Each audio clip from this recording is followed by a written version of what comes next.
Imagine a land sculpted by the sun, where the very air shimmers with heat and the horizon stretches endlessly into a haze of dust. For centuries, this was the reality for the ancient peoples of the Sunstone Plateau. A vast, breathtaking expanse, yet utterly unforgiving. Life clung precariously to the edges of rare oases, meager strips of green that were mere specks in an ocean of parched earth. Dreams of thriving settlements, of bountiful harvests, of a civilization truly taking root, they withered, just like the crops, under the relentless gaze of the desert sun. The problem wasn't a lack of human ambition, it was a fundamental, brutal truth. Water, the very essence of life, was a ghost. It existed, yes, a hidden bounty deep within the earth, particularly at the foothills of the distant Iron Mountains. But how do you bring a river from miles away across a barren wasteland without it vanishing into thin air the moment it touched the surface? This wasn't just a challenge, it was an existential threat, a barrier so profound it seemed destined to forever limit human potential. This is the story of how an ancient civilization, facing an impossible problem, conceived and executed an engineering marvel so audacious, so brilliant, it changed the course of history. A feat that to this day baffles modern engineers, proving that true ingenuity isn't confined to any single era. Prepare to discover the secret of the Earth's veins, the forgotten underground rivers that forged empires. For generations, the people of the Sunstone Plateau lived a life dictated by scarcity. Their settlements, clustered around infrequent surface springs or seasonal riverbeds, were fragile outposts against a hostile world. Every drop of water was precious, every harvest a gamble against nature's brutal caprice. They understood the land intimately. They knew the snowmelt from the Iron Mountains nourished underground aquifers. They knew water flowed beneath their feet, but tapping into it, and more importantly, transporting it over vast distances to the thirsty plains where cities could truly flourish, that was the insurmountable hurdle. They tried surface canals, of course. Early attempts involved digging shallow ditches to channel water from mountain springs, but the desert, with its searing winds and merciless sun, laughed at their efforts. Evaporation stole almost everything. Days, sometimes hours after water entered these open channels, it would simply vanish, leaving behind only cracked mud and shattered hopes. What little remained often became contaminated by wind-blown sand, animal waste, or salt. Building aqueducts like those seen in later empires was too complex, too resource-intensive for the sheer distances and the materials available. It seemed their destiny was to forever remain small, scattered communities, eternally at the mercy of a landscape that actively fought against their very existence. The dream of a verdant heartland, fed by a continuous, reliable water source, remained just that, a dream, shimmering mockingly in the heat haze. The very survival of their civilization hinged on finding a solution, a truly radical approach that would outsmart the desert itself. And then, a revolutionary concept began to take shape. Not from a single genius, but through generations of accumulated wisdom, observation, and desperate need. The idea wasn't to fight the desert, but to bypass it entirely, to not bring the water over the land, but under it, to create not just a canal, but a permanent subterranean river, a hidden network of arteries that would carry lifeblood from the mountains to the plains, unseen and untouched by the ravages of the sun. They called them the Earth's veins, and the notion was nothing short of miraculous, bordering on madness. Imagine proposing such a project today. We're going to dig a tunnel miles long through solid rock and shifting earth, precisely sloped, entirely underground, to carry water without pumps. Most modern engineers would balk at the scale, the cost, the sheer logistical nightmare. But these ancient people, armed with rudimentary tools of iron, wood, and leather, possessed something more powerful, an unyielding will and an intuitive understanding of hydrology and geology. They knew that if water was protected from the sun, it wouldn't evaporate. If it flowed through a gentle, consistent gradient, gravity would do the work for them. This wasn't just a project, it was a declaration of defiance against the desert, a monumental gamble on their collective future. The sheer audacity of the vision is breathtaking. To embark on such an endeavor, requiring not just physical prowess, but an almost unimaginable level of planning, precision, and multi-generational commitment, speaks volumes about their society. They weren't just building a water system, they were building hope. They were quite literally reshaping their world from beneath.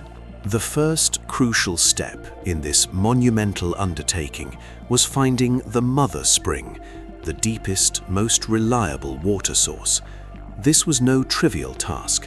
It required experienced water diviners and geological observation, identifying areas where the water table was consistently high, usually at the base of the Iron Mountains, where millennia of snowmelt had saturated the earth. Once a promising site was located, the real work began, digging the mother well. This was a vertical shaft, often dozens, sometimes hundreds of feet deep, plunged straight down into the earth until it reached the permanent water table.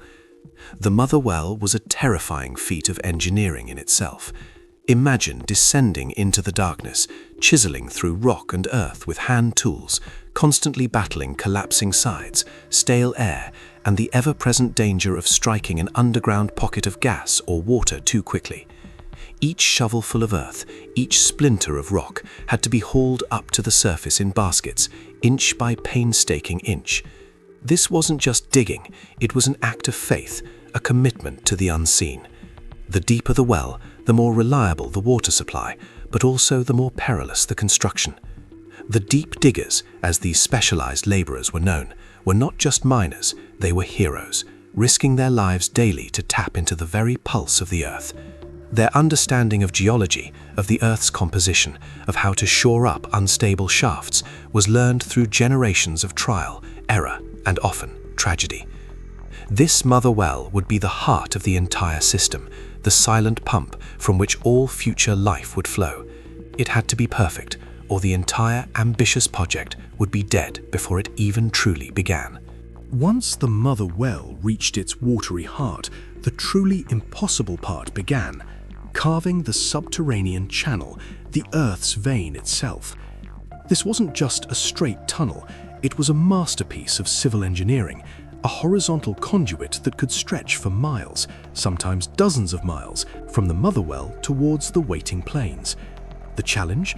It had to maintain an incredibly precise, gentle, and consistent downward slope, a gradient so subtle it was barely perceptible. If the slope was too steep, the water would erode the channel walls, collapsing the tunnel. If it was too shallow, the water wouldn't flow at all. The deep diggers, working in near total darkness, often with only small oil lamps for illumination, used ingenious methods to maintain this precise gradient. They likely used simple but effective tools, observation of water levels, plumb bobs, measuring rods, and perhaps even early forms of surveying equipment. Imagine lying on your stomach, peering down a narrow, damp tunnel, trying to discern a drop of mere inches over hundreds of feet, all while carving through rock and clay. This demanded not only incredible skill and patience, but a profound spatial awareness. The material excavated from these tunnels, tons upon tons of earth and rock, had to be transported out. This wasn't done through the mother well, but through a series of regularly spaced vertical shafts, which we'll discuss next.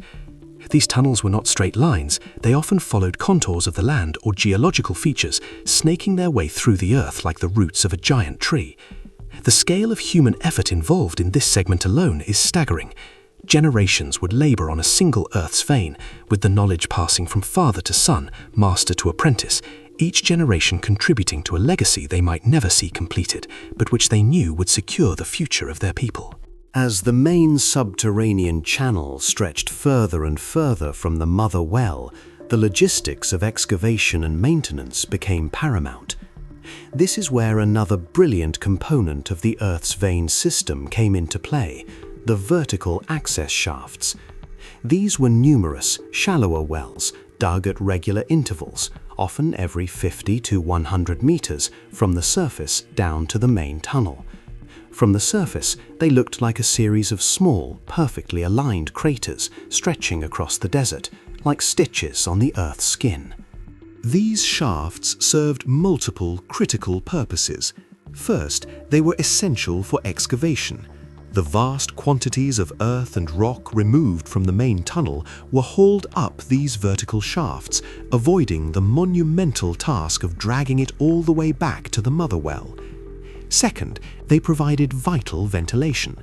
Working deep underground, often for hours in cramped, humid conditions, without fresh air would be impossible. These shafts created a crucial airflow, allowing the deep diggers to breathe and preventing the dangerous gases. And third, they were absolutely crucial for maintenance. Over time, sediment would accumulate, small collapses might occur, or cracks might appear. These access shafts allowed workers to descend, inspect the tunnel, and perform necessary repairs and cleaning, ensuring the continuous, unobstructed flow of water for centuries. The deep diggers who worked in these tunnels faced constant danger: poor lighting, unstable ground, cramped spaces, and the ever-present threat of collapse. Yet their commitment was unwavering. They were the silent guardians of their civilization's lifeline, ensuring that the water, once captured, would continue its journey, undisturbed and pure, towards its life-giving destination. Each shaft was a testament to meticulous planning and a deep understanding of practical engineering challenges, transforming a colossal underground river into a maintainable, long-term asset. After miles of unseen journey, after traversing the hidden depths for years, sometimes decades, by the diligent hands of countless deep diggers, the Earth's vein would finally emerge. Not dramatically like a geyser, but with a gentle, consistent flow, often into a specially constructed basin or surface channel at the edge of a new settlement or a previously barren agricultural zone. This was the moment of triumph, the culmination of generations of labor and foresight. The barren, sun-baked earth, once incapable of supporting anything more than sparse scrub, was transformed. Imagine the sheer joy, the awe, the reverence, as pure, fresh water, cool from its subterranean journey, bubbled up onto the surface. This wasn't just water, it was life, unbound. Fields that had lain fallow for millennia suddenly held the promise of wheat, barley, and fruits. Trees could be planted, providing shade and sustenance. The dust-choked air began to give way to the scent of growing things. New settlements, like the now legendary Greenstone City, sprang up, thriving in places previously deemed uninhabitable. Population centers exploded, fueled by agricultural surpluses and reliable hydration. The Earth's veins created not just isolated oases, but entire networks of fertile lands, interconnected by an unseen network of liquid gold. This water wasn't a temporary gift, it was a permanent endowment, a testament to human ingenuity overcoming nature's most formidable obstacles. The emergence of the water wasn't just a practical solution, it was a psychological turning point, proving that humanity could indeed bend even the harshest landscapes to its will, forging a future where before there was only endless desolation. The true genius of the Earth's veins system lies not just in its audacious construction, but in its unparalleled sustainability. These were not temporary fixes, they were designed to endure, and they did. For over 3 millennia, countless Earth's veins have continued to deliver water, some still flowing today, a testament to their flawless engineering. What made them so remarkably enduring? 2 core principles. First, zero evaporation. By keeping the water entirely underground from its mountain source until it reached its final destination, the system completely bypassed the desert's most destructive force, the sun. While open canals would lose massive percentages of their flow to evaporation in the scorching heat, the Earth's veins delivered almost 100% of their captured water. This was an efficiency unmatched by any other ancient water system, and indeed by many modern ones. It was a brilliant, elegant solution to the desert's primary weapon against life. Second, passive energy. The entire system operated purely on gravity. There were no pumps, no complex machinery, no external power sources required. Once built, the water flowed continuously, powered by the Earth's natural slope. This meant no fuel consumption, no need for constant maintenance of moving parts, and virtually no operational costs beyond periodic cleaning and repairs via the access shafts. In an era before electricity or fossil fuels, this passive system was the ultimate embodiment of sustainable technology. It was literally built to last forever, as long as the mountains provided snowmelt and the channels were maintained. This self-sustaining nature meant that once the monumental initial effort of construction was complete, the benefits flowed freely, continuously, and without ongoing energy demands, providing a stable foundation for civilizations to flourish for thousands of years.